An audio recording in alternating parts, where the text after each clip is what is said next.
2020 সালের 1 ফেব্রুয়ারি ঢাকা দক্ষিণ সিটি কর্পোরেশনের মেয়র নির্বাচিত হন আওয়ামী লীগের প্রার্থী ব্যারিস্টার শেখ ফজলে নূর তাপস। ওই নির্বাচন বাতিল চেয়ে 3রা মার্চ মামলা করেন বিএনপি প্রার্থী ইশরাক হোসেন।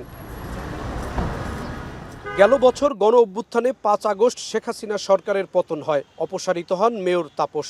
এর মধ্যে ইশরাকের করা মামলার রায় আসে চলতি বছরের 27 মার্চ। ইশরাক হোসেনকে দক্ষিণ সিটির মেয়র নির্বাচিত করে রায় দেয় নির্বাচনী ট্রাইব্যুনাল। পরে রায়ের আলোকে গেজেটও দেয় নির্বাচন কমিশন।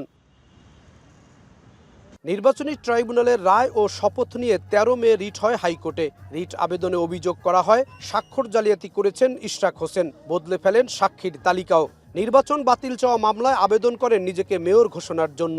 অবৈধ নির্বাচনকে বৈধতা দিয়ে মেয়র হতে চান ইশরাক। আবেদনে নির্বাচনের তারিখও ভুল করেছেন ইশরাক হোসেন। এই রিটের উপর শুনানি করে 22 মে খারিজ করে দেন হাইকোর্ট। পরে আপিল করেন রিটকারী। বৃহস্পতিবার প্রধান বিচারপতি সৈয়দ রেফাত আহমেদের নেতৃত্বে 7 বিচারপতির আপিল বেঞ্চে শুনানি হয়।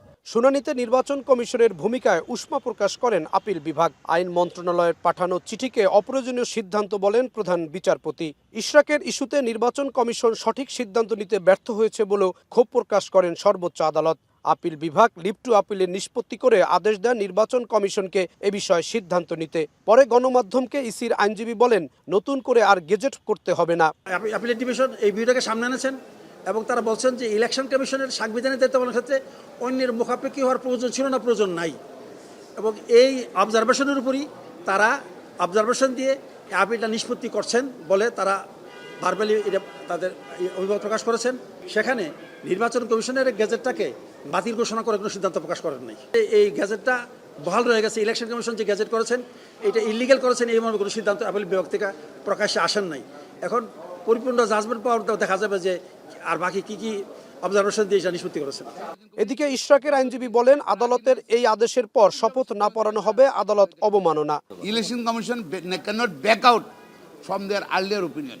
অর্থাৎ আগে যে ওপিনিয়ন দিয়েছে সেখান থেকে তারা সরিয়ে সুযোগ নাই।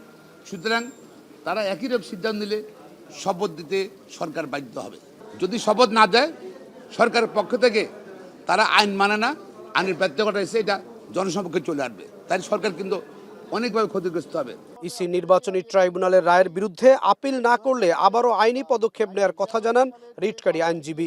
আজকে ইলেকশন কমিশনের লয়ার এসেছিলেন, ওনাদেরকে প্রথমে আদালত জিজ্ঞেস করেছেন যে আর্টিকেল 180 অফ দ্য কনস্টিটিউশনে আপনাদের যেই সাংবিধানিক দায়িত্ব, আপনাদের যে ইম্পার্শিয়াল দায়িত্ব, নিরপেক্ষ দায়িত্ব, আপনারা সেটা ঠিকমতো পালন করছেন না কেন? এটা তো আমাদের একটা লিটমাস কেস। আপনারা সেই লিটমাস কেসে ব্যর্থ হচ্ছেন, তাহলে জাতির কাছে কি মেসেজ যাবে? আগামী নির্বাচন আপনারা কিভাবে করবেন? আপনারা কনস্টিটিউশনাল দায়িত্ব পালন করতে ব্যর্থ হয়েছেন। 5 আগস্টে শেখ হাসিনা সরকারের পতনের মধ্য দিয়ে পরিবর্তিত রাজনৈতিক পরিস্থিতিতে দেশের সব সিটির মেয়রদের অপসারণ করা হয়। পরে ঢাকা দক্ষিণ সিটিতে প্রশাসক নিয়োগ দিয়েছে সরকার। জাহিদ হাসান, এখন ঢাকা। একনল অ্যাডভান্সড হাইজিন সোপ, এবার জীবাণু ধুলাবালি ঘাম ক্লিন বোল্ড।